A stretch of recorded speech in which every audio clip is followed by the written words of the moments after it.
of God in the hallelujah, praise Lord. खुदावंद के नाम को जलाल मिले, शुक्रिया भाई साहब, खुदावंद को बरकत बख्शे उस सारी खिदमत के लिए जो आपने यहाँ पर खुदावंद के मज़बा के ऊपर खुदावंद के नाम और उसके जलाल के लिए सर अंजाम दी है। और यकीनन ये जो आपने यहाँ पर मुशक्कत की है खुदावंद के हुजूर में, उसको खुदावंद के हुजूर में काबिल कबूल हो। हालेलुया, हालेलुया, जीते रहे, खुदावंद बरकत दे आपको। मुझे पता है वर्शिप करके काफी लोग थक जाते हैं, लेकिन आपको पता है जब हम आटा खाते हैं तो उसके पीछे काफी लंबा चौड़ा प्रोसेस होता है कि नहीं होता?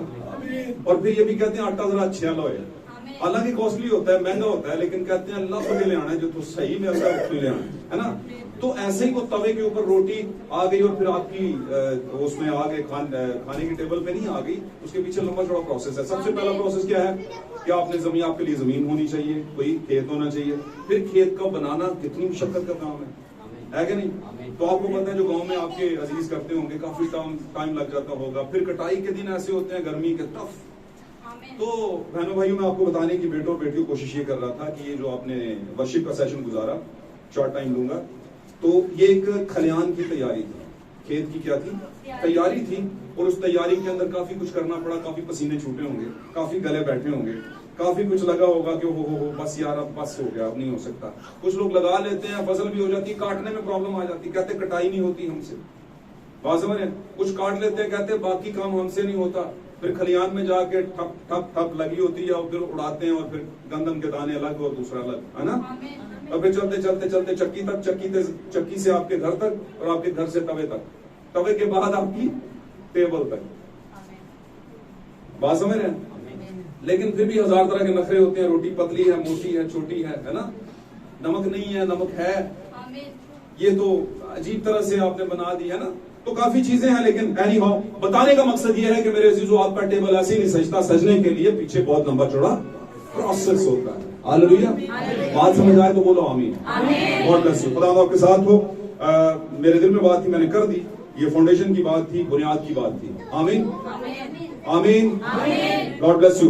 तो आए मेरे अजीजों, हम वक्त की आवाज की तरफ बढ़ते हैं। सबसे पहले मैं शुक्रगुजार हूं भाई साबर का, जिन्होंने यहाँ पर खलियान की तैयारी के, खेत की तैयारी के मरहले के अंदर, वर्शिप के अंदर, और सबसे बढ़कर ये कलीसिया में क्वायर का जो एक कैटेगरी है, क्वायर जो है, उसमें बड़ा इसमें अमल दखल है। खुदा उसको बरकत दे। उन्होंने अपने गलों, साजों, आवाजों को इस्तेमाल किया उनके आने के लिए, यहाँ पर एफर्ट करने के लिए। खुदा उनको बहुत बहुत बहुत ज्यादा बरकत दे, और मैं ईमान रखता हूँ दे भी रहा होगा। हालेलुया, खुदा आपके साथ हो। वक्त की आवाज की तरफ बढ़ते हैं। The voice of our age, हमारे जमाने की आवाज। मैं अक्सर मीटिंग के शुरू में ये कहा करता हूँ, कहता इसलिए हूँ क्योंकि ये आवाज हमारे जमाने में हमें आई है, बिलीवर्स को आई है। हालेलुया, वैसे आती सारे लेकिन सुनता, लेकिन जिसके कान हो वो सुने कि रूह कलीसियाओं से। और ये जो कहने वाला रूह है कबूतर का नहीं है, किसका रूह है? उकाबी रूह है। आमीन, जरा सख्त रूह है। दिल गुर्दे वाले से सुनते भी, हजम भी कर लेते हैं, क्योंकि वो दिल गुर्दे वाले होते हैं, है ना? God bless you. आए मेरे अजीजों, हम देर के बगैर खुदा के कलाम कर पढ़ते हैं। निकालिएगा मेरे साथ खुदा के कलाम अक़दस में से मत्ती की इंजील की तरफ जाएंगे। नया अहदनामा के अंदर चंद हवाले, मैं 2 से 3 हवाले एकदम से पढ़ाऊंगा। एक हवाला हमारे दरमियान में भाई अजहर मौजूद हैं, वो पढ़ देंगे, और एक हवाला बहनों में से कोई पढ़ देगा, और एक हवाला भाई यहाँ पर पीछे क्या नाम है, उमर साहब, उनके साथ मिलकर पढ़ देंगे। आमीन जी। निकालिएगा मत्ती की अंजील, मुकद्दस मत्ती रसूल की लिखी गई खुदावंद यीशु मसीह की अंजील, चैप्टर 2, दूसरा बाब।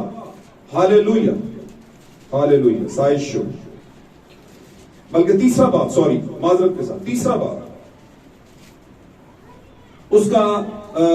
उसकी पहली आयत से लेके तीसरी आयत तक। जी पढ़िएगा। उन दिनों में यूहन्ना बपतिस्मा देने वाला आया, और यहूदिया के बियाबान में ये मुनादी करने लगा, तौबा करो क्योंकि आसमान की बादशाही नजदीक आ गई है। जी पढ़ते जाएं। ये वही है जिसका जिक्र यशायाह नबी की मार्फत यूं हुआ कि बियाबान में पुकारने वाले की आवाज आती है, हाँ जी, खुदावंद की राह तैयार करो, उसके रास्ते सीधे बनाओ। उसके रास्ते सीधे बनाओ। खुदावंद की राह तैयार करो और उसके रास्ते सीधे बनाओ।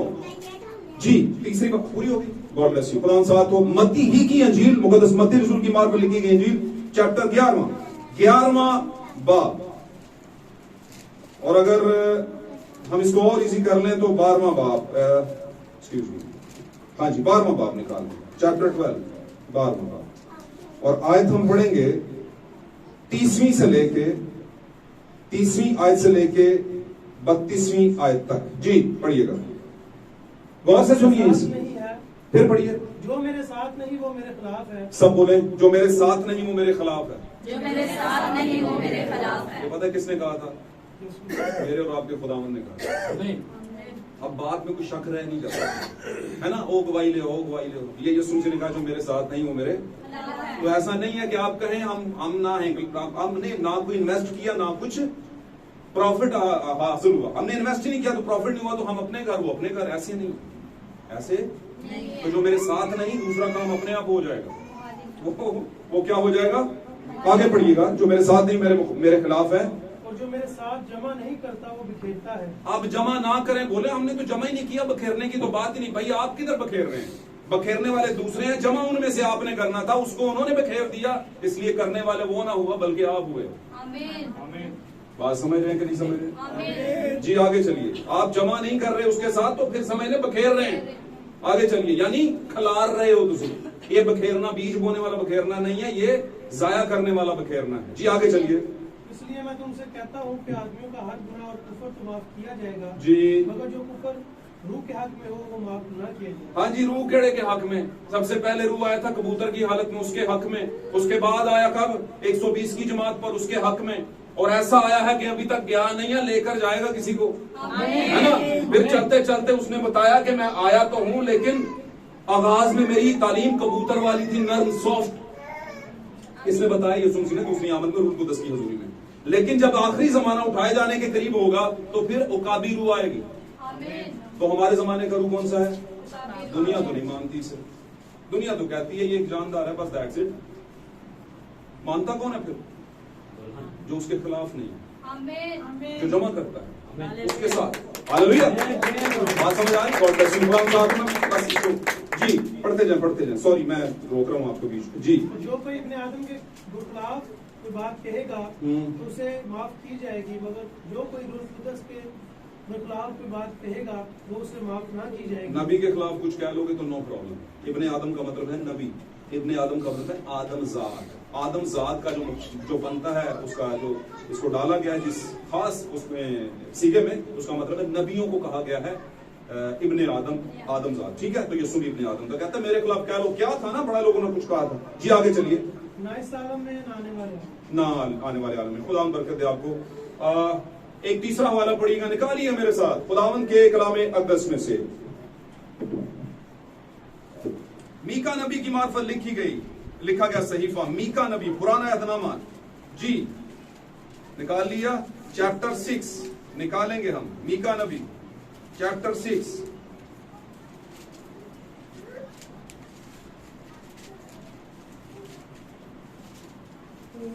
सफा नंबर मुझे बताइएगा जरूर। 956।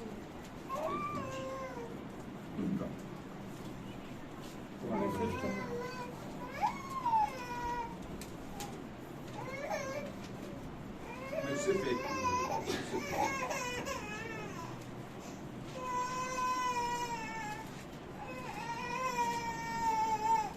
जी, मीका नबी का सहीफा, उसका 6ठा बाब और उसकी नामी आयत। जी, खुदावन की आवाज शहर को पुकारती है, खुदावन की आवाज शहर को पुकारती है, और दानिशमंद उसके नाम का लिहाज रखता है, और दानिशमंद उसके नाम का लिहाज रखता है। असा और उसके मुकर्रर करने वाले की सुनो, आसा और उसके मुकर्रर करने वाले की सुनो। खुदावन के कलाम का पढ़ा जाना, सुना जाना बाइस बरकत हो। इस कलाम के बाइस मेरे अजीजों, आज के दिन के अंदर आपकी जिंदगी से हर तरह की मुसीबत दूर हो जाए। ये कलाम के भी हाफ में मैं बात कर रहा हूँ, कलाम की वजह से, क्योंकि उसने कहा था, और वो झूठा नहीं, उसने कहा था जब कलाम नाजिल होता है तो लोगों को शिफा होती है। आमीन। खुदावंद आपको इसके बायस रूहानी जिस्मानी सारी शिफा दे। तशरीफ रखिए, खुदावंद आपके साथ। God bless you, God bless you. खुदावंद आपके साथ, खुदावंद आपके साथ। बड़ी मुशक्कत के बाद सुकून करने का बड़ा मजा आता है ना। बड़ी तकलीफ थकावट के बाद दिल करता है हाँ शुक्र। आमीन। आपको पता है कितने दिन में दुनिया बनी थी? जल्दी जल्दी बोलते जाए, टाइम कम लूंगा। कितने दिन में दुनिया? 6 दिन में बनी थी, वेरी गुड। मैं कर नहीं लगे पहाड़े के मुताबिक लोगों ने 7 दिन 7 में नहीं बनी थी। कितने में बनी थी? और 7वें दिन किया क्या था खुदा ने? बड़ी अजीब गल है, खुदा को आराम की लोड़ पै गई है। वो तो कहता पिया सी थके मांदे बारी बोझ के दबे लोग मैं तानू आराम दा, जिन्हों आप ही आराम नहीं। बात समझ आ रही है? नहीं आ। हमेशा याद रखना, खुदावंद कभी वो वादा नहीं करता जिसका उसने पहले से अरेंजमेंट ना किया हो। खुदावंद कभी वो बात करता ही नहीं जिसको उसने पहले से बयान ना किया। हालेलुया। यीशु मसीह नए अहदनामे के अंदर मुकद्दसा मरियम से पैदा होने वाले बच्चे का नाम है। आमीन। लेकिन इससे पहले भी यह बदन दुनिया पर जाहिर होता रहा, कभी थियोफनी हालत में, आमीन, कभी फ्लैश वाली हालत मतलब गोश्त खून वाली हालत। याकूब के पास गोश्त खून वाली हालत में आए, अब्राहम के पास आकर गोश्त खून वाली हालत में 2 गवाहों के साथ आए। गवाह मतलब फरिश्ते, और फरिश्ते मतलब आप जानते हैं, आंखों वाले जानते हैं, जो बाइबल के ऊपर नहीं बल्कि पीछे देखते हैं। बाइबल के ऊपर नहीं देखते बल्कि बाइबल के डीप डाउन समवेयर गोइंग, जाते हैं बाइबल के अंदर कहीं आगे पीछे तैराकी लगाने के लिए, और देखते हैं कि ये 2 गवाह कौन हैं जो बार बार आ रहे हैं, और ये कौन थे? एलिया और। तो कहते हैं नहीं भाईजान आप गलती पर है, ये एलिया और हनूक है। आमीन। क्योंकि सेमिनरी तो यही सिखाती है, एलिया और हनूक। लेकिन खुदावंद का मुकाशवा क्या सिखाता है? नहीं। नबी क्या बयान करता है? नहीं, ये एलिया और मूसा है। आमीन। आगे चलते हैं। तो मेरे अजीजों, वहां पर खुदावंद अदन के अंदर थियोफनी हालत में, आमीन, ठंडे वक्त की जब बात होती है, ठंडे वक्त में बात कर रहा था, तो वो हयात का दरख्त खुदावंद ही था जो मरियम का बेटा यस्सु बन के जाहिर हुआ बाद में। गो कि उस वक्त उसे यस्सु नहीं कहा गया, क्योंकि यस्सु होने का और बनने का सेशन ही फर्क है, जमाना फर्क है, रीजन फर्क है। आमीन। आप ईद से पहले ईद नहीं मना सकते, मरने से पहले जनाजा नहीं पढ़ सकते, है ना? क्या पीसने से पहले रोटी नहीं बना सकते, क्या है? और घर में तालाब या एक्वेरियम बनाने से पहले मछली नहीं ला सकते। घर में तालाब बनाएंगे तो मछली लाएंगे, ला के उसे क्या रखेंगे? सबसे पहले चादर के अंदर या किसी उसमें बर्तन के अंदर। उतनी देर में कहेंगे मैं जरा तालाब बनाऊंगा, तो उतनी देर में मछली क्या हो जाएगी? बात समझे? तो इससे पहले कुछ करना है, उससे पहले उसका तोड़ भी करना है, उससे पहले उसके लिए पॉजिटिविटी भी रखनी है, उसके लिए कोई एहतमाम भी करना है। क्या ख्याल है? और हमारे यहाँ तो यहाँ पे अक्सर मामला उल्टा ही हो जाता है। बातें उस वक्त की चीजें याद आती हैं जब बारात वहां पे पहुंच जाती है, फिर कहते हैं वो अड्डा पड़ा हो बेद तो उठे रह गया, सिरा तो उठे रह गया। सबसे बड़ी बात जो मैंने देखी है, चिट्ठी तो उठे ही रह गई है, पेंडी आगे होते भी है ना, हाई फाई है, हाई फाई मिशन के हाई फाई लोग कहते हैं भाई जी चिट्ठी आएगी तो निकाह करांगा। कहते हैं कि नहीं कहते? कौन कहते हैं? हाय कैथलिक वाले फादर जी। हालांकि दुनिया में एक ही फादर जी है, जो उस फादर जी का भी फादर जी है, जो आपके फादर जी के फादर जी का भी फादर जी है, दुनिया के हर फादर जी का फादर जी है। हालेलुया। और यीशु मसीह ने पाक कलाम में रूह कुदस के जरिए कहा कि रूह कुदस, पौलुस कहता है रूह कुदस आता है और वो हमें वो बात कहता है जिससे हम उसे अब्बा कह सकते हैं, उसे कह सकते हैं अब्बू जी। लेकिन इस फादर को हम अब्बू जी बोलिए, किसी दिन कह के दस, कोई फादर जी आएंगे ना कैथलिक के, उसे कहेगा अब्बू जी सलाम, जब भी कहेगा तेरा दिमाग खराब हो, मेरा तो कोई बच्चा ही नहीं, तो बोलिए अब फादर जी सलाम, तो बोलेंगे हाँ ये ठीक है। बोलो इसका क्या मतलब है? इसका क्या मतलब है? फादर जी अब्बू जी कहने में प्रॉब्लम है तो फादर जी कहने में, हम तो पंजाबी हैं, तो गोरे थोड़ी हैं। गोरे का मतलब रंग वाला नहीं, अकल वाला भी गोरा। गोरे खाली रंग के गोरे नहीं है। समझे बात को? God bless you. तो क्या है यहां पर मामला? क्या है? अदन के अंदर खुदा थियोफनी में था और वर्कआउट कर रहा था। लिखा है सब चीजें उसमें और उसके लिए बनाई गई। आमीन। और उसके वसीले से बनाई गई, on the behalf of that personality. कौन सी? मेरा और आपका खुदावन जो था, जो है और जो आने वाला है। मेरे अजीजों, ये कोई आम ही नहीं कि मरियम से पैदा होने वाला बच्चा नबी है। नबियों में से एक नबी ऐसे नहीं। नबियों में ऊंचा मकाम उसका है। वो मैं अक्सर 2 लाइनें कहता होता हूँ ना, तो बड़ी पावरफुल लाइनें हैं। मैं फकत खाक हूं लेकिन नाम मसीहा से है पहचान दूं। यही एक रिश्ता है जो मेरी औकात बदल देता है। आमीन। ये हमारी औकात बन आई नहीं थी कुछ, खुदा की नजर में तो बिल्कुल नहीं थी। बड़ी बड़ी कौमें उसके सामने कुछ भी नहीं है, लेकिन शुक्र उसकी जात पाक का। दुनिया ना शुक्र है। दुनिया क्या है? वाकला में लिखा इस जमाने में लोग ना शुक्र होंगे। काफी ज्यादा फंडामेंटल है बुराइयों की, काफी लाइन है, लेकिन उसमें एक और भी है। दुनिया आखिरी जमाने में ना शुक्र होगी है। प्यो ने सारी उम्र ला के काम किया, बचन पढ़ाया, ਤੁਹਾਡਾ ਤੇ फर्ज सी। इसका मतलब की है ना शुक्र। बात समझ रहे? अम्मी ने ये लेके दिया, वो लेके दिया, ये लेके दिया, ये नहीं लेके दे सकी, औलाद की है ना शुक्र। बात समझ रहे हैं? पास्टर ने 99% आपके वर्कआउट किए, काम किए, एक काम में नहीं पहुंचा। कलीसिया क्या है? बोले ना शुक्र। यसु मसीह ने लोगों को जिंदा किया, मुर्दों को जिंदा किया, कोड़ियों को पाक साफ किया, 4 दिन के मुर्दे को जिंदा, बेवा पर तरस खाए उसका बेटा जिंदा कर दिया। लेकिन दुनिया क्या है? फिर भी शुक्र, बेफिक्र नहीं। क्या बोला था मैंने? ना शुक्र। तो ये नाशुक्री जो है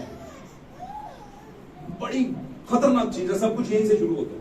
एक गुनाहगार भी जब शुक्रगुजारी करना शुरू कर दे तो खुदा उससे रहना शुरू कर देता। कहता बंदा दिया शुक्रगुजारी करता, जरा बनया फिरता है मेरा, उन्हें तो कभी शुक्र ही नहीं था। आमीन। हालेलुया। और वैसे बताऊं, जो शुक्रगुजारी नहीं ना करते, जो कहते हैं कि हम कम शुक्रगुजारी करें या ना करें, वो समझते हैं कि हम खुदावंद के लिए कुछ करते हैं, इसलिए अब हमें शुक्र करने की जरूरत नहीं है। खुदावंद का हक है कि वो हमें दे। जैसे बच्चे कहते हैं पापा जी पैदा किया जे तो फिर ताड़ा हाथ के सानू पालो। बात समझ रहे हैं? तो ऐसा नहीं, ऐसा ये खुदावंद का फजल होता है कि वालिद को दिमाग में थोड़ा सॉफ्टवेयर खुदा डाल देता है, शऊर का, अकल का, कि बच्चों को भाई जी पूरे तरीके ना पालना है। वरना मैं आपको कई बाप दिखा सकता हूं, कई अब्बू जी दिखा सकता हूं, कई पापास दिखा सकता हूं जो बैठ के थड़े पे 19-20 कर रहे हैं। समझ आ रही बात? जो बैठ के आज भी संडे वाले दिन इन्ना ही पता सब्बत दा देने, किन्ने क्या तुहानू इतवार दा दिन सब्बत दा देने, जरा ये तो समझा दो। बस सीखियां सिखाइयां, ये सीख लिया तो ये नहीं सीखा कि नहीं भाई इतवार का दिन है, टाइम टू टाइम मुकाना है, जाना है, खाना है और खुदा का कलाम लेना और घर आना है ताकि घर में बरकत आए। आमीन। आगे चलते हैं। मैंने टॉपिक नहीं आज आपको बताया, आज का टॉपिक आपको नहीं बताया।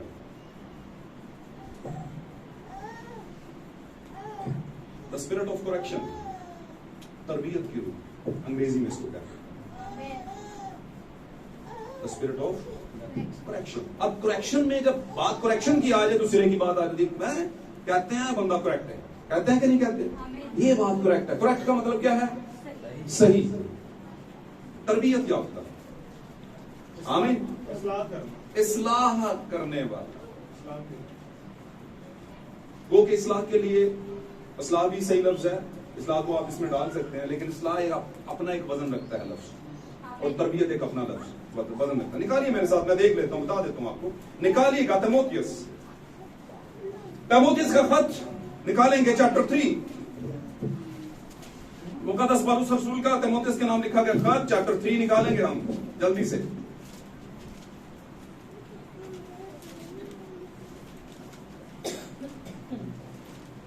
निकाल लिया।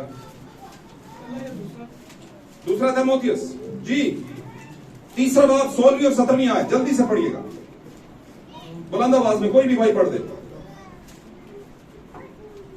जी। हर एक सहीफा जो खुदा के इल्हाम से है, ऊंचा बोले। तलीम हर एक सहीफा जो खुदा के इल्हाम से है, तलीम और इल्जाम और तालीम और इल्जाम भी लोग की कहते हैं भाई जी सिखाओ बस कबो ना। गल समझ आ रही है? आमीन। ये बात समझ आई किस किस को आई है? आमीन। इधर देखें, सामने देखेंगे तो बात बनेगी। तालीम और इल्जाम, स्टडीज भी लो, बड़े बड़े भेद भी लो, लेकिन इल्जाम अगर प्रॉब्लम है आप में तो फिर इल्जाम भी लगाओ नहीं, सहो। क्योंकि बंदे ने हक ही नहीं किसी से इल्जाम दे। एक बंदा मुझसे कहता है कि हक तो सिर्फ यस्सु का है, तो मैं कहता हूं यस्सु कहां पे है? यहां पे है ना, यहां पे है ना। तो अगर यहां से भी बात प्रूव होती है तो फिर हमें कहने का कोई भी मसीही कैसे। अब आगे चलते हैं, तालीम और इल्जाम, और आगे चलिए। इस्लाह अब ये है वो लफ्ज जो अभी थोड़ी देर पहले हुआ, इस्लाह। इस्लाह का मतलब है दुरुस्तगी। इस्लाह का क्या मतलब है? एक्चुअली लफ्ज क्या है? दुरुस्तगी। आमीन। आगे चलिए। और रास्तबाजी में तरबियत करने अब मामला रास्तबाजी का है। दो तरह की रास्तबाजियां हैं, एक पुराने अहद की, एक नए अहद, और दो तरह की शरास है। शरास क्या है? ये शरीयत है, शरीयतें, कॉवेनेंट दो तरह के हैं। एक पुराने अहद की शरीयत जिसको मूसवी शरीयत या हारूनी शरीयत कहा जाता है। आमीन। आमीन। और नए अहदनामे की शरीयत यानी मलके सदक की शरीयत यानी फजल की शरीयत। हालेलुया। हालेलुया। फजल की शरीयत के अंदर आपके लिए सॉफ्ट कॉर्नर है, और वो सॉफ्ट कॉर्नर क्या है? बगैर कुछ चढ़ाए झुक जाए माफी हो जाएगी। आमीन। बगैर कोई भीड़, कुर्बानी, सैक्रिफाइस चढ़ाने के, मज़बा पत्थर बनाने के, लकड़ियां जलाने के। आमीन। आमीन। आमीन। और बेऐब बर्रा लेने के बगैर ही आप जाएं बस उस बर्रा को जो 2000 साल से भी ऊपर के अरसे के अंदर ज़बा हो गया। आमीन। और उस पर बिलीव करके पूरे दिल से जाएं आप खुदा की हुजूर में, पोशीदगी में, माफी हो जाएगी। हालेलुया। ये पक्की गारंटी है। इसलिए फजल की शरीयत, मलके सदक की शरीयत के अंदर आपके लिए सॉफ्ट होना है, नरम गोशा है, कहीं नरम गोशे में चले जाए। हालेलुया। खुदावंद के गजब की तलवार नहीं आएगी आपके, लेकिन तब जब आप जाएंगे सिद्के दिल के साथ। हालेलुया। तो हमने क्या, आज का टॉपिक क्या था? द स्पिरिट ऑफ करेक्शन, तरबियत करने वाली रूह। आमीन। सही करने वाली रूह। आमीन। तो आगे बढ़िएगा इसको, रास्तबाजी में तरबियत। अब तरबियत और इस्लाह भी लफ्ज आ गया, और तालीम और इल्जाम भी आ गया। आमीन। इसको आगाज की, ये आई कहां से है? ये चीजें क्या इंसान की तरफ से आई हैं? आगाज में दो लफ्ज थे जो इस आयत के शुरू में आपने पढ़े थे भाई, पढ़िए। हर एक सहीफा जो खुदा के इल्हाम से है, ये हर एक सहीफा है भाई, ये हर एक सहीफा पुराने से लेकर नए तक भी जो खुदा के इल्हाम से है, यानी खुदा की इलाही जात से आया है। आमीन। इल्हाम कहते हैं खुदा की तरफ से आने वाली चीज, आरफाना इसे आम उर्दू जुबान में कहते हैं। मेरी बात समझ रहे हैं? जिसका ताल्लुक खुदावंद से हो, तो उसकी तरफ से जो बात आती है वो आपके लिए तालीम है, आपके लिए इल्जाम है, आपके लिए तरबियत है, रास्तबाजी है। आमीन। और आपके लिए इस्लाह भी है। तो मैंने ये बात इसलिए की कि हमें देखना है कि खुदावंद हमें इस जमाने में जो रूह दे रहा है, इल्हाम दे रहा है, वो कौन सी तरबियत की रूह दे रहा है। हर जमाने में एक तरबियत की रूह आई है, हर जमाने में एक स्पिरिट ऑफ करेक्शन आई है, और उस करेक्शन को बहुत से लोगों ने सुना और फिर उसको लिया और रख लिया अपने पास, उसके मुताबिक जिंदगी को ढाल लिया। और आज इस बाइबल मुकद्दस में हम लोग रकम हैं, मुख्तलिफ किताबों में उनके जिक्र होता है। क्यों होता है? क्योंकि उन्होंने अपनी धारा एक अलग तरीके से बनाई, अपना रास्ता अलग तरीके से बनाया था। वो दुनिया की धारा के साथ नहीं चले, दुनिया के तरीकेकार में नहीं चले। हालेलुया। हालेलुया। दुनिया की धारा के साथ चलेंगे तो एक वक्त आएगा दुनिया खत्म हो जाएगी, आप भी खत्म हो जाएंगे। हालेलुया। लेकिन अगर आप उसी दुनिया की मेन स्ट्रीम, दुनिया की धारा, दुनिया की शक्ल से अलग होकर अलग से एक ट्रैक बनाते हैं जो सीधा खुदावंद की तरफ जाता है, या कलबरी की तरफ जाता है, या तौबा की तरफ, तलाफी की तरफ जाता है, इस्लाह तरबियत की तरफ जाता है, आमीन, अब्दियत की तरफ जाता है, तो यकीनन आप कभी भी उसका जो है वो नुकसान नहीं उठाएंगे, बल्कि खुदा के हुजूर में अपनी जिंदगी उठाएंगे। हमने यहाँ पर मीका के थ्रू भी एक, मीका नबी थोड़े वक्त का नबी था, नबी बहुत जबरदस्त था, अजीम नबी था, हालेलुया। उसने बड़ी खूबसूरत बात कही है, मुझे बड़ी बड़ी हार्ट टचिंग है, मैं बहुत दफे इसको कहता रहा हूँ, मैंने कहा जरूर पढ़ा। और ये सिरे की बात, सिरे की क्या बात है? जितने हवाले पढ़े ये किसकी आवाज थी? जितने हवाले हमने यहाँ पर पढ़े तमोथियस के थ्रू पढ़ा, आमीन। मुकद्दस पौलुस रसूल के थ्रू पढ़ा, जो तमोथियस को कहा गया वो किसकी आवाज थी? खुदा की आवाज, वॉइस ऑफ गॉड, आमीन। और ये वॉइस ऑफ गॉड जो है, खुदा की आवाज जो है, वो नबियों में से आती है, काहिनों में से आती है, नबियों के थ्रू फिर काहिनों में जाती है, फिर कलीसिया और फिर कौमों में जाती है, हालेलुया। ये एक तरीकाकार है, ये खुदावंद की आवाज हर जमाने में आई है, आमीन। हर एक पीरियड में आई है, हर एक टाइम में आई है। बस फकत हुआ क्या है, कुछ लोगों ने इसे, नामी ग्रामी लोगों ने इसे सुना और साइड पे कर दिया, उन्होंने कहा ये बारे में नहीं। कुछ नामी ग्रामी नहीं थे, बिल्कुल छुपे हुए थे, जिनको दुनिया बिल्कुल नहीं जानती थी, बिल्कुल नकम्मे, बिल्कुल पढ़े लिखे नहीं, बिल्कुल फारग ज़हन के, बस चूंकि वो बलजीदा बीज थे, खुदा ने उनको आवाज दी, उन्होंने सुनी, रिसीव की और कंसीव की, और जिंदगी, उनकी जिंदगी उनके अंदर आ गई, हालेलुया। किसकी जिंदगी, किसकी अकल, किसका शौक? खुदा यीशु मसीह का उनके अंदर आ गया। फिर वो दुनिया की तरह नहीं सोच रहे थे। मैं यहाँ पर आ रहा था, अब चीजें वो हैं जो प्रैक्टिकली मेरे साथ होती हैं, वो दफा ऐसा होता है, लेकिन आज भी तो मेरे जो पाकिस्तान में आई हुई मसीहत, मैं पूरी दुनिया की बात नहीं कर रहा, पाकिस्तान में आई हुई मसीहत की जो हिस्ट्री है 70 साल 100 साल से ऊपर की, इतनी सी, क्योंकि यहां पर ब्रिटिश दौर के अंदर आए थे कुछ मिशनरीज, उन्होंने आके मसीह को इंट्रोड्यूस करवाया, आमीन आमीन। अब देखा जाए तो इतने साल गुजरने के बाद भी क्रिश्चियन की औलाद, जिनकी मां बाप कसमें खाते फिरते हैं, है ना,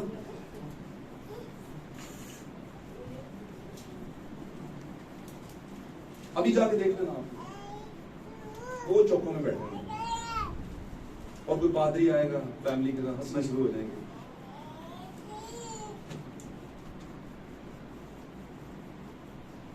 तो क्या ये अच्छी बात है? फिर भी हम कहते हैं हम क्रिश्चियन हैं, हम तो बड़ी जिंदा कौम है, खेल जिंदा कौम है, गाड़ने वाली कौम है हम। अब ये मैं वो नहीं कर रहा कि खुदा माफ करे, मैं कोई बदनी बात नहीं कर रहा, हमेशा याद रखना बाकला में लिखा है, जो मेरे हाँ एक बात ममसू के बारे में, जो मेरे खादम के मुतालिक बात करता है, वो मेरी आंख की पुतली को छू लेता है। तो देखा जाए तो इनडायरेक्टली हम उनका ही भला कर रहे हैं कि भाई जी अपनी औलादा नूं की पाओ काला कालर पटा ना को पटा बहुत, हालांकि इसका मतलब कालर का क्या है? कालर का मतलब क्या है? मतलब क्या है कालर का? पढ़े लिखे बच्चे बताओ मुझे। पटा ही है।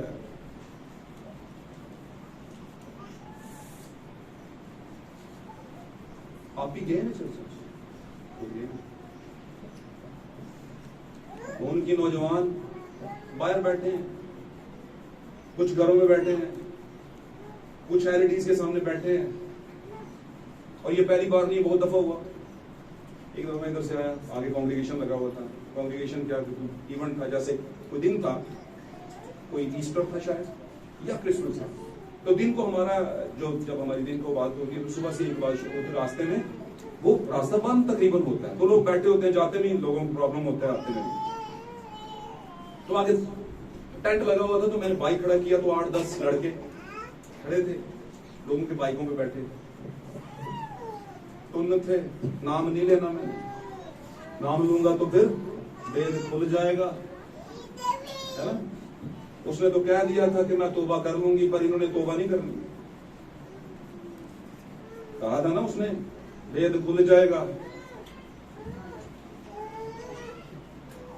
तो अब उसमें वो शुरू हो गया, लव एक और आ गया, है? तो मैंने कहा खुदा रहम करे, मैं बाइक बंद करके उनके पास गया, बेटा ठीक है, हाँ मतलब सब कुछ है। तो ये क्या, खुदावंद यीशु मसीह ने नतनीएल को अपनी तरफ आते हुए देखकर कहा, जो फिलिप्पस लेकर आया था, फिलिप्पस को लेकर आया नतनीएल को। फिलिप्पस एक यीशु मसीह को सबसे पहले, यानी कि सबसे पहले तो नहीं, लेकिन शागिर्दों में से पहचानने वाला शख्स था। उसने कहा जिसका जिक्र शरीयत के मुतालिक मूसा ने किया है, वो हमें मिल गया है। कौन? यानी यस्सु। वो नासरत का यस्सु यानी यूसुफ और मरियम का बेटा है। उसने कहा नासरत से कोई अच्छी चीज निकल सकती है ए फिलिप्पस? उसने कहा चलकर देख ले। जब वो जा रहा था, यस्सु ने आते हुए देखा, उसने कहा ये शख्स फिल हकीकत इस्राएली है, फिल हकीकत बिलीवर है, फिल हकीकत सही है, और इसमें मकर नहीं है। आप अपने इर्द गिर्द देखें, बात करूंगा तो बात बहुत दूर चली जाएगी। जो बड़े बड़े दावे करने वाले लोग हैं, उनकी जिंदगी में मकर। मकर का मतलब दो चेहरे दिखाने को और इनसे बचना। यस्सु मसीह नहीं है। यस्सु जो शुरू में थे वही आखिर में थे, और वही कहता है स्ट्रेट रहो, हाँ को हाँ कहो, ना को। और मुझे यहाँ पे प्रॉब्लम हो रही थी कि कैप में खुदावंद ने कहा है कि नहीं यार कैप नहीं होनी चाहिए सर पे जब वर्शिप हो रही है।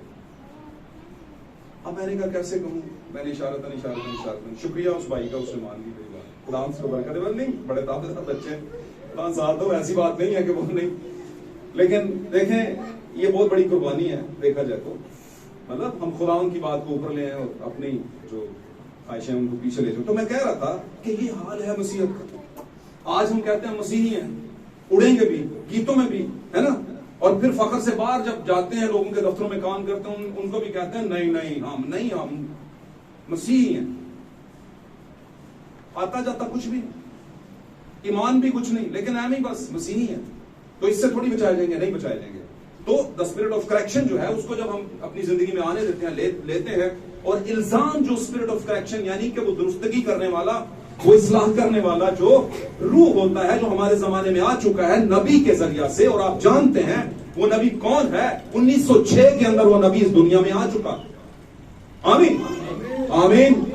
और 1966 और 67 के बीच में, यानी कि 66 से पहले वो इस दुनिया से जा भी चुका। आमीन। लेकिन कुछ ऐसा छोड़ गया इस दुनिया में जिसने पूरी दुनिया के अंदर आखिरी जमाने के लिए एक बीज पैदा किया। और वो बीज कौन था? खुदावंद, जिसके बारे में खुदा हर जमाने में कहता आया, परेशान ना हो, फिक्र ना कर, मैंने अपने लिए कुछ लोगों को बचा के रखा हो, वो मैं किसी भी तरह के हालात में बचा लूंगा।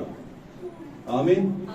इसलिए हमें फिक्र करने की जरूरत नहीं है, क्योंकि खुदा ने तो अल्टीमेटली अपने लोगों को बचाया होगा। और वो एट द एंड स्लीप से आन के कहेंगे खुदावंद मैनू ही है ना याद करी, ओ भाई तू किधर था, मेरे ताड़े घर हुंदा, अच्छा आ गए, सब कोई टोटल लुटा के। इन्हें कभी हदिया नहीं दिता, इन्हें कभी चंदा नहीं दिता, कभी इसने ये नहीं किया, वो नहीं किया, वो नहीं किया। पास में 20 जज बैठे होते हैं, हमने तो ये किया, वो किया, वो किया, वो किया। खुदावंद कहता जो कुछ भी किया मुझे पता है किसके साथ क्या करना है। हालेलुया। और उसने कह दिया उस बदकार से, पाकला में यही लिखा कि 2 बदकार थे जिनको टांगा गया था साथ, है ना, मॉन्टेन किया गया। तो क्या किया उसने? कहा मैं तुझसे सच कहता हूं कि आज ही तू मेरे साथ दोस्त में होगा भाई। आमीन। तो होता क्या है, द स्पिरिट ऑफ करेक्शन जब आ जाती है, और वो होती है जब आप बरगजीदा होते हैं, तो फिर ही आप पे असर करती है। बात समझ आई है? God bless you. बात को समझें मेरे चीजों। यहां पर काफी कुछ हमने पढ़ा। स्पिरिट ऑफ करेक्शन हर जमाने में जरूरत रही। लूत के इलाके में भेजा गया, करेक्शन करने के लिए नहीं भेजा गया। दुनिया कहती है उनको मनादी करने के लिए भेजा, नॉर्मली बात है, मनादी करने के लिए भेजा गया दुनिया कहती है। हालांकि उन्होंने को बहुत लंबी चौड़ी मनादी नहीं की, वो गए थे और जा करके उन्होंने क्या किया, वो ले आए उनको, हाँ लूत नहीं कहा जिनके बारे में कहा, उनको निकलो बस हो गया, यही कुछ लिखा बीच में। उन्होंने ये नहीं कहा जाके तौबा करो, ऐ लूत के इलाके के लोगों तौबा करो, बाइबल में तो नहीं लिखा। क्यों जी? ना ही नबी ने ये बताया कि उन्होंने जाकर इससे कहा तौबा करो, तौबा करो, नहीं। हाँ उन्होंने ये जरूर कहा कि वो जो लूत के जमाने में वहां पर गए थे, लूत तंजीमी कलीसियाओं की अलामत है। लूत और लूत की फैमिली सिस्टमैटिक तंजीमी जो कलीसियाई निजाम है उसकी तमसील है, उसका पैराबल है। हालेलुया। और वो जो 2 भेजे गए वहां पर, वो अपने जमाने के बिली ग्राहम और ओरल रॉबर्ट है। अब आपने बिली ग्राहम का तो बड़ा सुना होगा, ओरल रॉबर्ट का भी सुना होगा, नहीं सुना तो जाइए उसको। ये अपने जमाने के बेहतरीन किस्म के मुबश्शिर थे। आमीन। और ये हुआ क्या कि जब लोग मल्टीट्यूड जितने थे, तंजीमी कलीसियां, full gospel, assemblies of God, Mormons, आमीन, ये सारे के सारे जिनका है ब्रदर ब्रैनम ने जिक्र किया, अपने जमाने में नबी ने जिक्र किया। उन्होंने कहा वो मुझे बुलाते थे और उसके बीच में बड़ी बात, दो बातें होती थी, वो मुझसे क्वेश्चनिंग बड़ी करते थे, इसलिए बुलाते थे।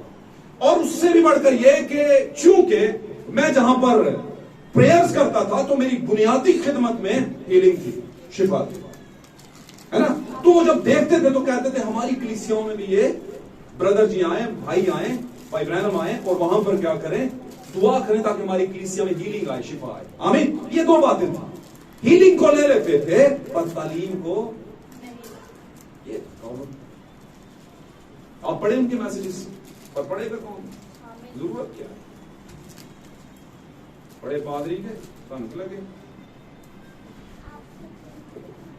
लेकिन होता क्या था उसको, अच्छा अब क्या होता था कि ब्रदर जब भी वो कहते हैं कि जब भी भाई ब्रैनम कहते हैं कि मैंने कहीं पर कांग्रीगेशन के लिए जाना होता था, मुझे कोई बुलाता था तंजीमी कलीसियों में, तो मैं खुदा के हुजूर में सबसे पहले जाता था। मैं कहता था खुदावंद क्या कहता है, मुझे जाना चाहिए वहां, तो खुदावंद कहता था जा।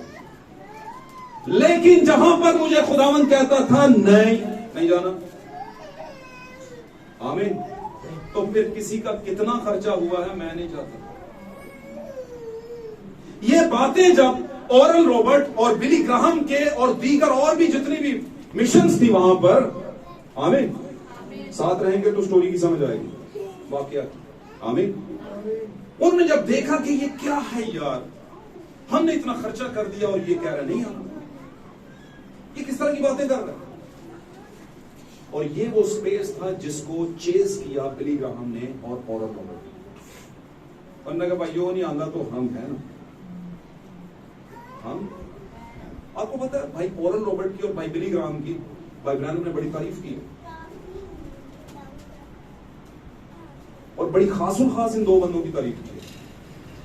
ब्रदर की इनके साथ काफी स्नैप्स भी हैं, तस्वीरें भी, और काफी जगहों पे ये मिले भी हैं, मीटिंग्स भी हुई हैं, बड़ी ब्रादराना मोहब्बत के साथ हुई हैं। लेकिन ब्रदर इसका मुकाशवा ये खोलते हैं कि जैसे लूत के जमाना में खुदा जो था कलीसिया यानी दुल्हन के साथ खड़ा रहा, और वो कलीसिया और दुल्हन कौन थी, अब्राहम। और दो लोगों को लूत के इलाके में भेजा, लूत के पास जाकर मिनिस्ट्री करने को, और वो वहां पर गए और उन्होंने उनको निकाला। और ये उस जमाने के बिली ग्राहम और ओरल रॉबर्ट हैं, साबित होते हैं हमारे जमाने में, बिल्कुल जैसे पुराने अहद में हुआ, हमारे अहद में भी, आखिरी जमाने में यही कुछ हुआ, आमीन। लेकिन याद रखिए ओरल रॉबर्ट और बिली ग्राहम की वजह से अबदियत में जाने के लिए आपके पास प्रिंट कार्ड नहीं है। वजह यह है क्योंकि उनके पास उनके वक्त का मुकाशवा था, आमीन। उनको सिर्फ वहां से निकालने का, लेकर आने का जो मिनिस्ट्री है वो दी गई, आमीन। और किन लोगों के लिए जो आगे चल के बता रहे हैं कि हम बिलीवर ग्लूवर, समझ आ रही है बात की, किनको निकाल कर लेकर गए थे वो दो फरिश्ते जिनको भेजा था लूत के जमाने में, लूत के इलाके में, उसी की फैमिली को, कितने लोगों को, कितने लोगों, क्यों कौन कहते चार,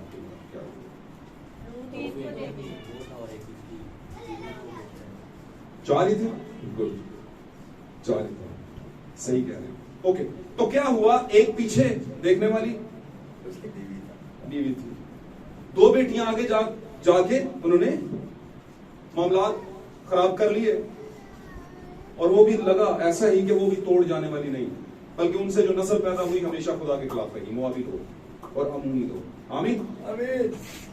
तो इसका मतलब क्या है, इसका मतलब कि ओरल रॉबर्ट और बिली ग्राहम की तालीम आज ये है सारे, आमीन। उनको बोलो सरपंच सीट, बोलेंगे समझ नहीं समझ। अब उनको बोले कि यीशु मसीह बगैर मां के पैदा हुए, बगैर बाप के मलाप के पैदा हुए, बाप का खुदा का मौजूदा था, वो लोग सब बोलते हैं समझ आती है। तो उनसे पूछे कैसे आती है, लिखा हुआ, क्या है, लिखा हुआ, ये लिखा हुआ है इसलिए समझ आता है। तो मैंने कहा चले जो लिखा हुआ है वो प्रूफ करो, वो नहीं होते। तो फिर इसका प्रूफ क्यों मांग रहे हो? इसका प्रूफ क्यों मांग रहे हो? और अगर इसका प्रूफ आपको दे भी दिया, जो कि आप चाहते हैं, क्योंकि आप कहते हैं कि इंसान जो है वो बंदर से आया है। इंसान किससे आया है? तो अगर इंसान बंदर से आया है तो फिर याद रखिए, आप खुदा के कानून पर बंदर को तरजीह दे रहे हैं। खुदा ने तो इंसान ही पैदा किया था, बंदर पैदा, यानी इंसान को बंदर पैदा नहीं किया। लेकिन दुनिया तुली हुई है इस बात को साबित करने के लिए कि इंसान जो है वो बंदर से आया। हालांकि इंसान बंदर से नहीं आया।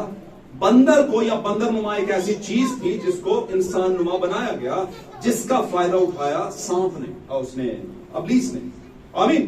तो इस बात के मैं गहरे में नहीं जाऊंगा, मैं सिर्फ इतना बताना चाहता हूं कि वो बातें जो आज ओरल रॉबर्ट और बिली ग्राहम की तालीमात के पीछे चलने वाली कलीसियाएं जो हैं वो नहीं मान रही, वो बातें किसको दी गई? आखिरी जमाने के फरिश्ते को, नबी को।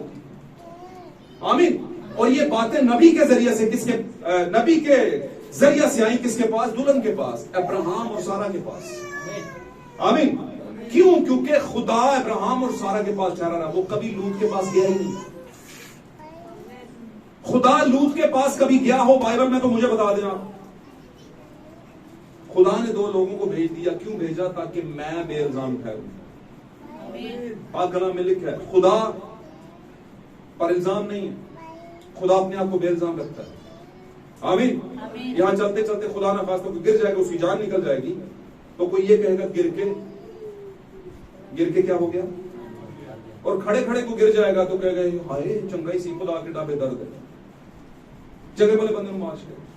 तो कोई ना कोई वजूहात खुदा बनाता है। इसी तरह दुनिया में दुल्हन को निकालने और बड़ा हिस्सा दुनिया का तबाह करने के लिए खुदा ने एक वजह निकाली। उसने ओरल रॉबर्ट और बिली ग्राहम को तैयार किया। आमीन। और दुनिया के अंदर एक तंजीमी सिस्टम को लेकर आया और बड़े और गहरे मुकाशफे आखिरी जमाने की दुल्हन के लिए छोड़ दिए। आमीन। और दुल्हन जो है, हमेशा याद रखें, खुदा चीजों को मोटिवेट कर देता है, खुदा चीजों को शक्ल देना शुरू कर देता। मिसाल के तौर पर कभी इसहाक पैदा हो ही नहीं सकता था, खुदावन ने क्या किया? सारा को और अब्राहम को रिन्यूअल कर दिया, रिस्टोर्ड कर दिया, दोबारा से जवान कर दिया। आमीन। जवान कर दिया, नबी बयान करते हैं। और जब ऐसा कर दिया तब ही इसहाक पैदा हुआ, वरना मेडिकली वो नहीं, ऐसा नहीं हो सकता, हो ही नहीं सकता था, टाइम ही बड़ा निकल चुका था। क्या ख्याल है जी? तो खुदा क्या करता है? आपके लिए चीजें मुतय्यन कर देता, बना देता है, आपके लिए हालात साजगार कर देता है, आपको ऐसी फिजिकल कंडीशन में ले आता है। और इसी तरह आज की दुल्हन जो है, कलीसिया जो है, आमीन, जो दुल्हन है बेसिकली, जिसके पास उस वक्त खुदा खड़ा रहा और आज भी खुदा दुल्हन के साथ खड़ा है। आमीन। और दुल्हन जो है उसमें ये फर्टाइल आया है, उसमें ये सरखेजी आई है कि अब वो जिंदगी को दुनिया में ला सकती है। अब वो खुदा के कलाम से चूंकि प्रेग है तो वो दुनिया जिंदगी जो है वो दुनिया में ला सकती है। और वो जिंदगी जो दुनिया में आने वाली है, आप जानते हैं, खुदा यीशु मसीह की दूसरी आमद। Hallelujah, hallelujah. और आप मेरे ख्याल से बातों को समझ रहे होंगे। मैं ज्यादा ट्विस्ट में नहीं जा रहा, आगे चलते हैं, खत्म करते हैं इसको। टॉपिक मत भूलिएगा, द स्पिरिट ऑफ करेक्शन। हर जमाने में आई है, हमारे जमाने में भी आई। हालेलुया। दुरुस्तगी का रूप, इस्लाह का रूप, कुछ भी कह लेना। हालेलुया। खुशनसीब वो लोग होते हैं जो दुरुस्त। अच्छा, दुरुस्तगी कैसे आती है? अगर किसी पे इल्जाम ही ना हो तो दुरुस्त क्या होना? क्यों जी? आप आते हैं घर, आपके पापा पूछते हैं, बेटा मैंने ये सुना है उनसे कि ये लड़के ने वहां पर खुदा न खास्ता किसी की चीज उठा ली। कोई भी बात कर सकते हैं आप। ये चोरी कर रहा था तो मुझे पता चला आपको किसने देखा है, तो बोलेगा पापा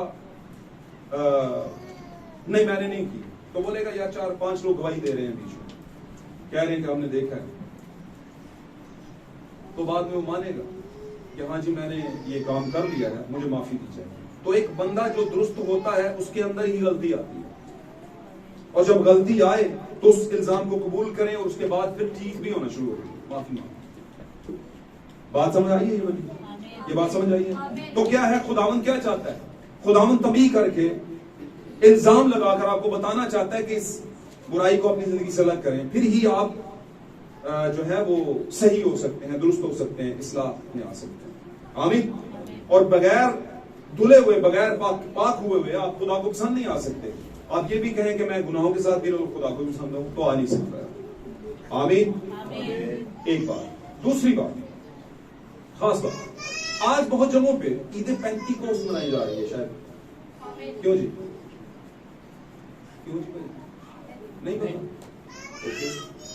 सुना था, किसी ने कहा था कि ईद पेंतीकोस्त भी है, कैथलिक भी मना रहे हैं और भी हमारे ब्रदर मिशन वाले भी मना रहे हैं।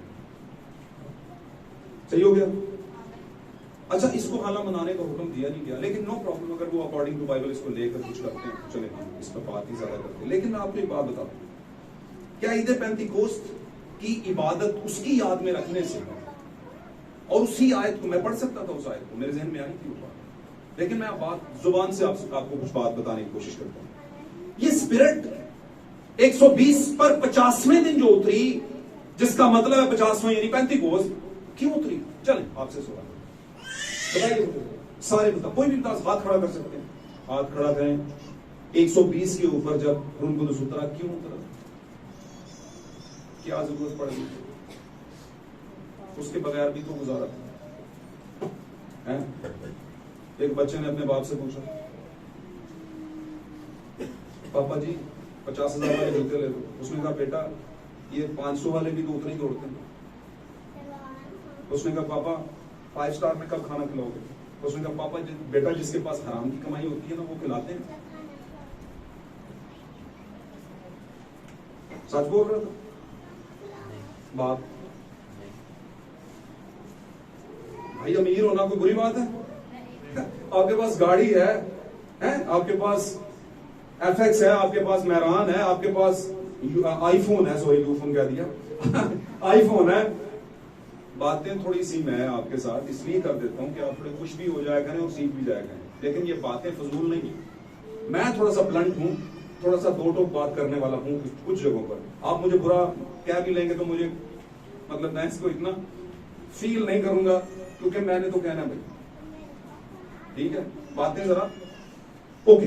तो क्या है, क्या ये बंदा सही कह रहा था? नहीं कह रहा था, क्योंकि खुद इस काबिल नहीं है, और लोग जो काबिल है उनको बुरा कह रहे हैं। तो ऐसा नहीं कहना कि मेरे पास हराम की कमाई नहीं है। जो 5 स्टार में खाना खाते हैं हराम की कमाई से थोड़ी खाते हैं। वो भाई वो कमाते हैं, उन्होंने पढ़ा है, बहुत ज्यादा पढ़ा होगा या बहुत बड़े हुनर सीखा होगा, है? खुदा उन पे मेहरबान है, इसलिए मेहरबान है, इसलिए उनके पास पैसा है। तो क्यों जरूरत पड़ गई भाई? बगैर रूह कुदस के भी तो काम चल ही रहा था पहले। बात समझ आती है? मुझे ये बड़ी फिक्र होती है, गाल समझ आए, मैं 3 घंटे अभी ला देता, बात ही नहीं समझ आई। आखिर में बात कोई पता चले गोलू के बैल की तरह उधर घूमते रहे, बस गोल गोल घुमा, कोई समझ नहीं आई किधर। अच्छा समझो बात सब चुके, तुसी पादरी सो, तुसी कह रहे हो कोई मना तो कर नहीं तुहानू सकदा। असि तो हुण वेखो ना, तुसी मना करिए बुरा मनाते हो तुसी, भाई मैं किधर मनाता हूं बुरा? रोक दूं यहीं से, कहते हो तो बंद कर दूं, बंद कर दूं यहीं पे। खुदा दा लिहाज रखा जी, मेरी तो खैर है। ओके, तो क्या है भाई, जरूरत होती है। 150-200 वाली घड़ी भी वही टाइम बताती है। और रोलेक्स, किन्ने नाम सुने रोलेक्स का? किन्ने किन्ने सुने? राडो रोलेक्स है 5 लाख, 10-12 लाख की भी होती है। वो बच्चे को ज्यादा पता, वो जरा देखता रहता है ऐसी चीज। अच्छा, काफी महंगी होती है, तो उसका क्या करना है? टाइम ही देखना है उसमें। ठीक है, क्यों जी? सलवार कमीज ही पाने ना, उतो जाके किसी टेलर की दुकान तो बनवा लो। आजकल 1200 सिलाई होती है। नहीं, मैंने जे डॉट लेकर आने सलवार। और भाई जे डॉट का ही पाना है, तो जे डॉट का स्टिकर ला दे तो ला देंगे। बताओ मुझे। नहीं, तो क्यों जरूरत पड़ी 120 पर रूल कुदस उतरने की? इन्ना को समझाने का मतलब की सी? कोई तो वजह होगी, क्योंकि यीशु मसीह ने पहले कहा था मैं जाता हूं और तुम्हारे लिए दूसरा मददगार भेजूंगा। देखो वो पहले तुम्हारे, अब वो तुम्हारे। थोड़ी देर बाकी है दुनिया मुझे, ये पूरी आएगी, थोड़ी देर बाकी है दुनिया मुझे, मगर तुम मुझे, इसलिए जरूरत तो थी। आता ही ना तो देखते कैसे?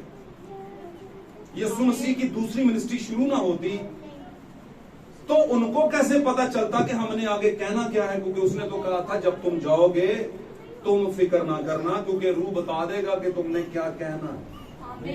इसलिए रूह की जरूरत थी भाई। एक जंगी सिपाही को, सोल्जर को पूरी दुनिया की चीजें पहना दो उसे और पैरों के विच जुती ना पो, बोलो चल भाग फाइट कर, कभी करेगा? कर ही नहीं सकता। उसके लिए जंगी शूज होने बहुत जरूरी, क्योंकि उन्हीं पांव से तो भागना है। सारे का सारा दारोमदार तो उन्हीं पांव के ऊपर है। क्या समझे? तो कुछ चीजें बड़ी नेसेसरी होती हैं, बड़ी जरूरी होती हैं, जिनके बगैर गुजारा नहीं होता। आप ले आए अच्छे अच्छे खाने बनाने के लिए सामान अच्छी मार्केट से, और जब बात आए पकाने की तो घर में दिया सलाई ना हो, माचिस ना हो। और माचिस आती कितने की? बढ़िया 5 रुपए की। ऐसे ही है जी। तो माचिस बढ़ी हुई है खाना, फिर भी कहते हैं खाना, क्योंकि माचिस तो हम आधार भी ले लेंगे, साथ वालों से ले लेंगे। बात सही है, कहने का मतलब ये है कि कुछ चीजें बड़ी जरूरी हैं, कभी कभी साथ वालों की खत्म हुई होती है। वो कहते हैं नहीं भाई हर बारी तुम आदत बना ली है कि नहीं 5 रुपए की तो गल्ला 5000 दी सुना देंगे। क्यों जी? और बीच में सारी माचिस भी नहीं लेनी होती, एक तीली लेनी होती है। आमीन। तो बातों को समझे मेरे अजीजों, द स्पिरिट ऑफ करेक्शन आपके जमाने में आ चुकी है। समझे इन बातों को। आज हवाले हमने पढ़े, तमोथियुस में से पढ़ा, इस्लाह की रूह को लें। अपने ऊपर अगर कोई प्रॉब्लम आता है, प्रॉब्लम का मतलब आपको भी आप गिल्टी बताते हैं। गिल्टी मतलब जुर्म बताता है, अंग्रेजी का लफ्ज़ है गिल्टी, गिल्ट। इसका मतलब आपका कोई कसूर बताता है तो उसको खंदा पेशानी से खामोशी के साथ कबूल करें और कहें खुदावन के आइंदा ये बात नहीं कहूंगा, बगैर इसके कि आप ये कहें पादरी दसा क्यों ला ला के गल्ला कर। और भाई तानू पादरी ने की ला ला के गल्ला करनी है, जो बात कलाम की है वो ही करनी है, क्योंकि टॉपिक के बीच में वो बात आ गई है। आमीन। कितने लोगों ने सुना है कि हाथ खड़ा करो, कितने लोगों ने, आखिरी बात करने लगूं, कितने लोगों ने सुना है कि नॉलेज, इल्म जो है एक ताकत है। अंग्रेजी में से क्या कहते हैं? अंग्रेजी में बोले यार हाले के चंगा भला पता भी होंगे, जिन्होंने पता होंगे वो बिल्कुल ही आज से थले मुंह करके बोल छड़ दे। उच्ची बोलो, लोगों को पता चले। एक तो सिर्फ मैनू ही पता चलिया, पिछले ही लगना चाहिए ना पता। जी बोले, द नॉलेज इज पावर। इल्म क्या है? ताकत। हुण मैनू दसो, सिगरेट की डब्बी पे लिखा होता है the cigarette is injurious for health, लिखा होता है कि नहीं? किन्ने लोगों को पता है? नॉलेज का मतलब है इल्म, यानी सानू पता है, सानू बहुत ना दस सानू नॉलेज है। गल समझ आ रही है कि नहीं? बोलो भी ना नाल, आ रही है बात? गुड। पता सारियां नूं है, अमल केड़ा केड़ा।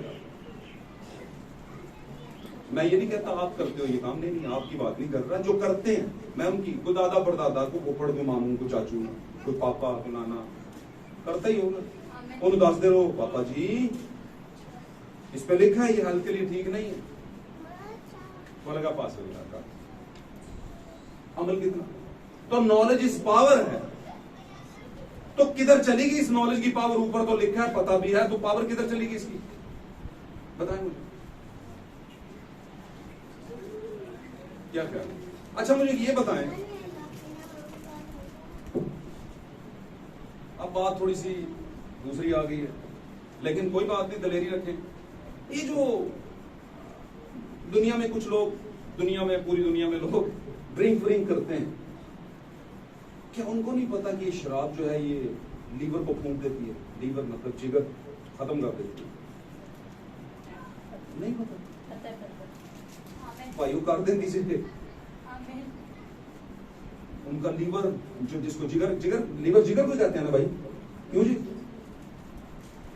हाँ शुक्रिया, बस ठीक हो गया। ओके, करेक्ट कर लेना चाहिए जब बजाय थे कि अभी गलत ही चला जाए। ओके, तो क्या हुआ ये लीवर उड़ा देती है और सिगरेट आपके फेफड़े उड़ा देते हैं। अब पता है सबको, फिर भी कभी जनाब नौकरी मिलने की पार्टी में हो जाए पार्टी, कभी नौकरी ना मिलने की चक्कर में नौकरी मिल ही नहीं रही, गम में उड़ा दो है। कभी दोस्त की नौकरी लग गई, उसमें भी शाम को बैठ जाएंगे। मैं एक जगह पर था, उस बंदे ने तौबा की, उसकी तौबा करने के चक्कर में उन्होंने कहा कि तूने तौबा की है, इस पर हमारा हो जाए जरा एक पार्टी। तो पीने वाले को पीने का, अगली बात मैंने नहीं बोलूं, क्या चाहिए मौका नहीं, मैं कुछ और पढ़ा रखा हूं। तो जो पुराने लोग हैं उनको पता है मैंने कौन सी लाइन बोली। पीने वालों को पीने का बहाना, किसने बोला बहाना, किसने? गुड, हम करते गुड। अच्छा, अब लाइन पूरी हुई। पीने वालों को पीने का बहाना चाहिए, तो बहाने ढूंढते रहते हैं और बहाने ऐसे ऐसे ढूंढते हैं, कहते हैं यीशु मसीह ने तो शराब बनाई, ये बहाना बना दिया। एक बंदे ने लंबे बाल रखे, कहता है जी बाल लंबे क्यों रखे हैं भाई आपने, लड़कियों जैसे बाल रखे हैं। कहता है जी मैं यीशु मसीह पर के मुताबिक चल रहा हूं, वो मेरी इंस्पिरेशन है, मैं यीशु मसीह से मुतासर हूं इसलिए लंबे बाल रख लिए। भाई यीशु के बाल तो मुतासर है सिर्फ, भाई यीशु मसीह के बाल लंबे थे, नजीरों के बाल लंबे होते हैं जो खुदा के नजीर होते हैं। क्या ख्याल है? तो तुम खुदा के नजीर हो क्या? और अगर इंस्पिरेशन ही है वो, उससे तासुर ले रहे हो, वो यीशु मसीह की पर्सनालिटी तुझे मुतासर करती है ना, तो फिर वाला नहीं जगह तुम मुतासर नहीं ले सकते। और हजार चीजें थी वो तो तुम नहीं करते। इनफैक्ट यीशु के बाल यीशु जैसे रख के तो हाथ में गन भी पकड़ लेते हो, कभी कभी खंबा भी पकड़ लेते हो, ठीक है ना। खंबा बड़ी बोतल को कहते हैं, ये है, कोई और खंबा नहीं कह रहा, बड़ी बोतल को कहते हैं खंबा। जितना मैं अक्सर कहता हूं क्रिसमस की रात को, जितना बड़ा ऊंचा सितारा उसके नीचे उतनी ज्यादा बोतलें पड़ी होती हैं। पता तो सबको है कि ये ठीक चीज नहीं, फिर भी किए जा रहे, तो फिर नॉलेज कैसे पावर है?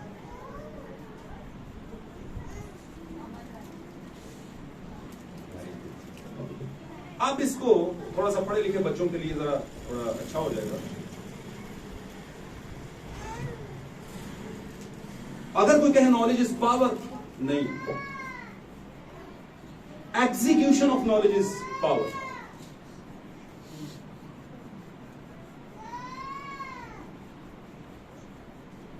Knowledge plus action is equal to power. इल्म जमा अमल बराबर ताकत। इल्म और अमल को जमा कर लें तो आगे क्या जवाब निकलेगा? ताकत। तो खाली इल्म से प्रॉब्लम मामला हल है? ये आज आपने काफी इल्म हासिल किया लेकिन एग्जीक्यूशन नहीं किया, इस पर इसको अंजाम नहीं दिया, इस पर अमल नहीं किया, तो फिर मामला उसी तरह का धरे का धरा रह जाएगा, जीरो का जीरो। आमीन। तो मुझे लगता है हम आते खाली दिमाग से हैं, जीरो होकर आते हैं ताकि फिल होकर जाए।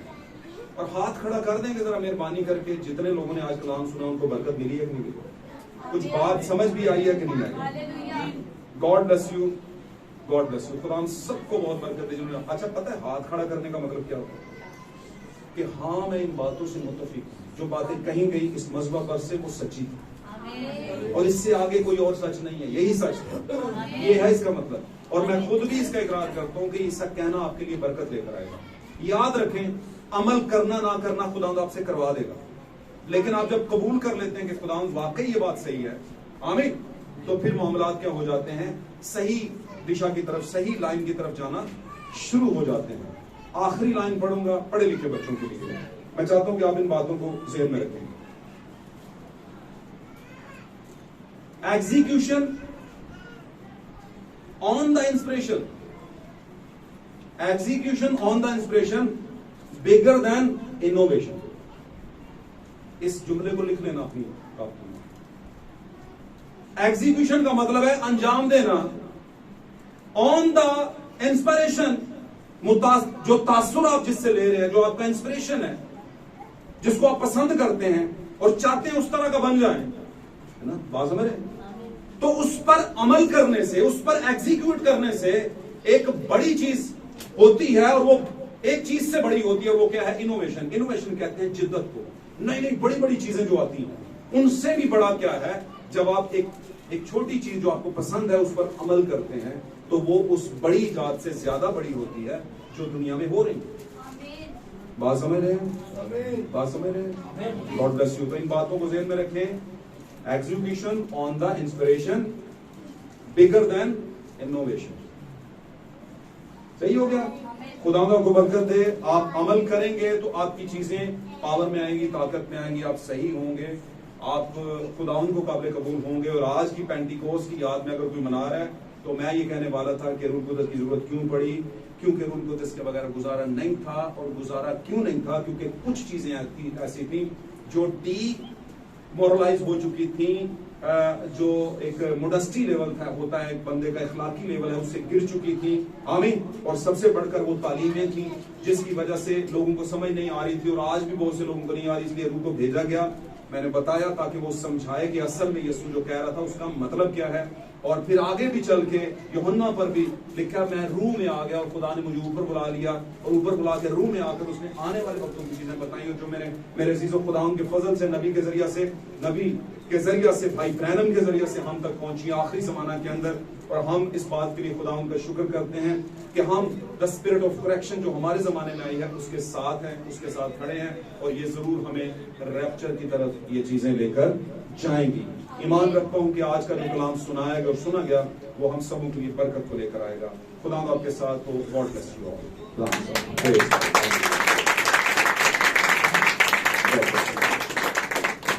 आइए मेरे जीजो, बहनों, भाइयों, प्यारे बच्चों, शिखारों, हम सब अपनी आंखों को बंद करते हैं एहतराम और इज्जत के साथ आज के टॉपिक के लिए, आज के मौजू के लिए